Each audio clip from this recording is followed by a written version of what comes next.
Hey Quakerinos, welcome back to QTV. I'm your host Oscar, and this week for segments we have Nico playing old school video games and admin. But before we get started, I want to talk about the protest happening at Franklin this Friday. If you are unaware, yes, there will be a peaceful protest at Franklin this Friday between 12 to 2 o'clock. If you're able to come, wear all black. If you're a senior from the class of 2020, wear your caps and gowns. For more information, go to ASB's Instagram account. Now for Nico playing old school video games. So, with everybody in quarantine, I'm pretty sure most people have gotten pretty bored of the stuff around their house, and they're probably running out of things to do. You've probably watched everything on Netflix, played all your fun video games, and I'm pretty sure you don't want to do any schoolwork. One thing that I found that's refreshing and fun is playing some old video games.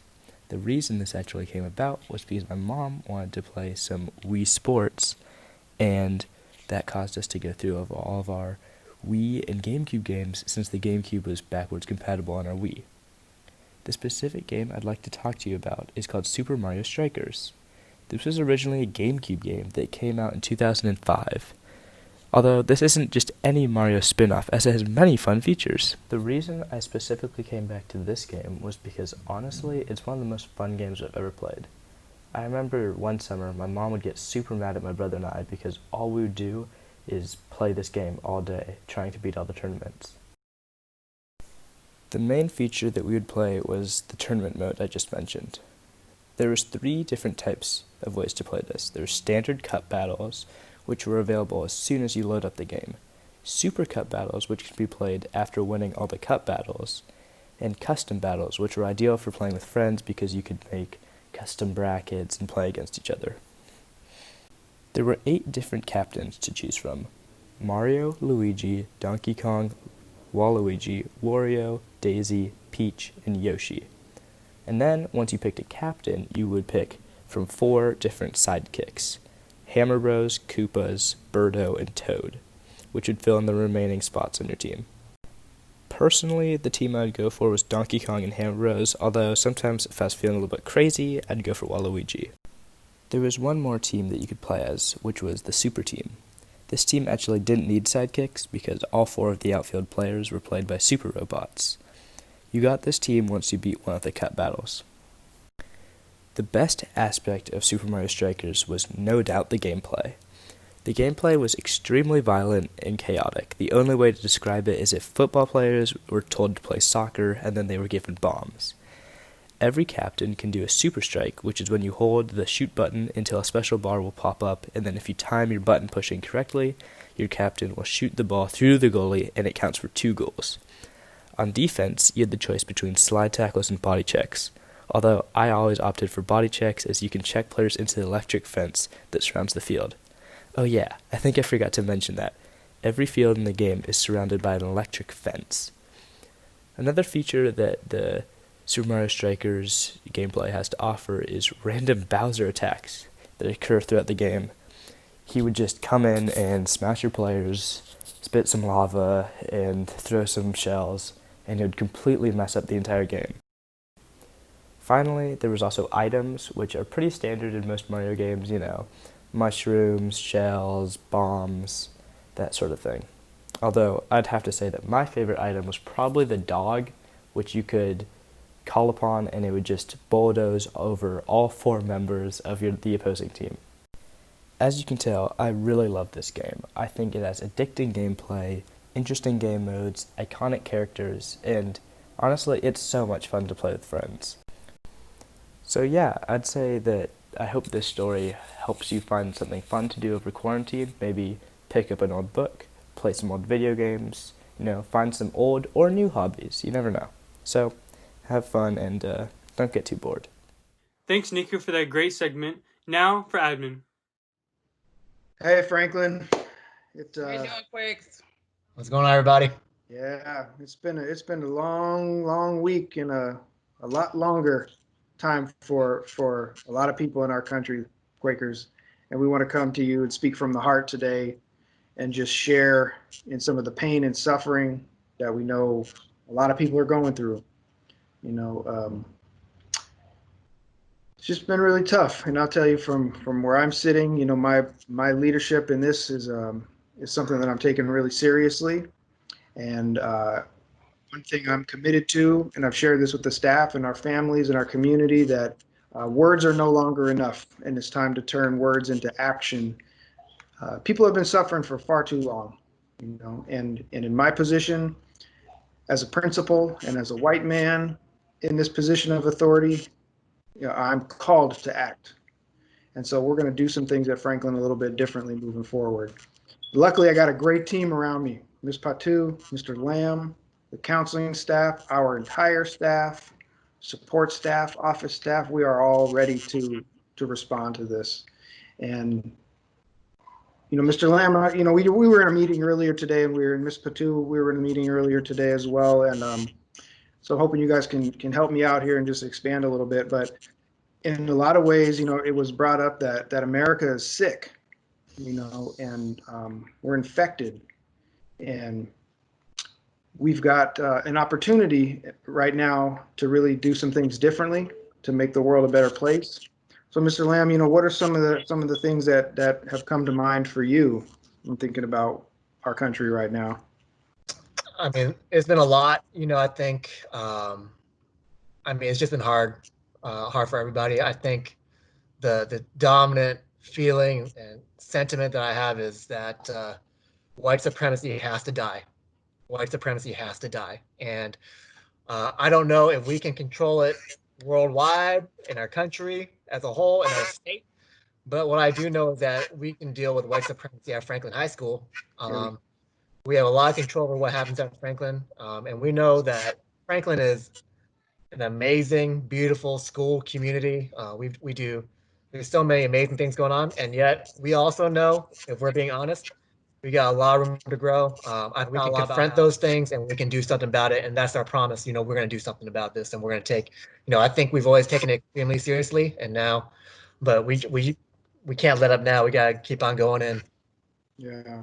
And there's some real ways we want to do that, and building into our systems and structures, really taking a first step by inspecting what we're doing, and then tearing those systems down, some of those racist systems down, and building up anti-racist systems and practices. And Ms. Patu, what have you been thinking about? What are your thoughts? Some of my thoughts have been around, I have nephews who are Black, and I've had conversations and thinking about that. And I just want to say to our Black male students, I'm so sorry. Yeah. That you. Excuse me. Patu. No, that's real. That's real. There's a lot of apologizing that needs to happen. And, as a white man, I haven't had to have the conversation with my daughters about leaving the house and having to watch their back, or even be in their house and watch their back, or go outside because they want to get some fresh air. I haven't had to have that conversation. Watch some birds. Yeah. I just want to say it's a sad day that anybody has to do that. And we just love you. We care about you. We all belong here. And you're gonna get me now, Ms. Patu, because this.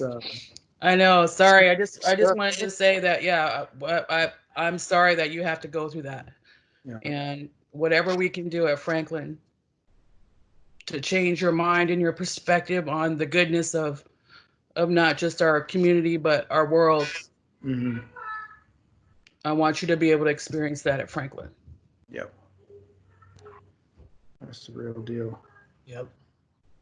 So that's what we're going to do. We're committed to it. We're taking action steps right now to make sure that we start to kind of build the Franklin that we know that you all deserve.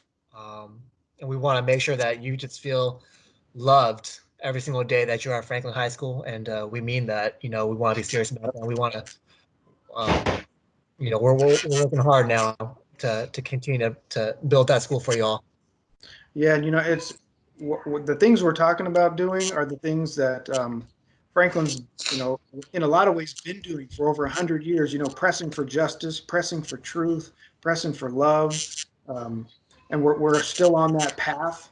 We just have to do things differently. I think the things we saw in the news over the weekend made it really clear for a lot of people that we can't be patient anymore. It's time to, like I said, turn those words into action and be responsive to pain, to racism, the supremacy, and start to be about what we say we're about, and then I know that starts with me and it starts with our team.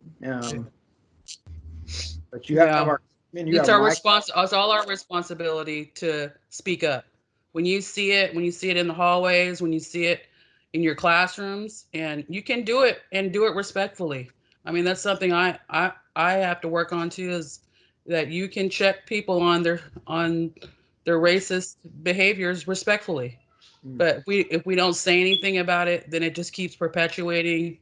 And being anti-racist is a way of being. It's not something just try on for a couple of days or whatever, and that's right. you got to be this way all the time. Yeah. So And we also know that in addition to y'all, taking on the role, the identity of an anti-racist, our system as a school has to take on the identity of an anti-racist as well. And so, I've been really encouraged to be meeting with O'Connell and Patu and a lot of our other teams, our racial equity team, some of the other teams at our school, to look at and really think deeply about how do we make anti-racist systems at our school. One of the things I love about what Dr. Ibram Kenny says is you either racist or you anti-racist. There's no not racist. So you're going to be one or the other. And so you better choose which one you're going to be. And, we are choosing to be anti-racist at Franklin High School, period. We are choosing to be anti-racist at Franklin High School, period. yes, we are choosing to be anti-racist at Franklin High School, period. With a T.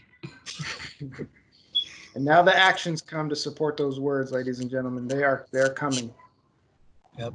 We're working on our strategic plan right now and building some of these words and actions into it so that we can hold ourselves accountable to change a very broken system. And we need your voice in that too. Yes, we So do. everyone who's listening, we're talking to you, students and staff and community members and families. If you got something for us, we're all ears. We want to hear from you. So let us Yeah. know what you're thinking. Yeah, we can't do this work by ourselves. We all have to do this together. Yeah. Got a lot of love for you, Franklin. We're not having a dance corner today because there's nothing to dance about today. But we do love you. Yeah. Yep. Be Franklin all day. Every day. All right. Love you, Quakers. Love y'all. Love you. Big thanks to Admin for those announcements. Now, Quakes, I really hope to see you at the protest this Friday, but if you're not able to make it, there are plenty of other things you can be doing to show support. Till next time, be Franklin all day, every day.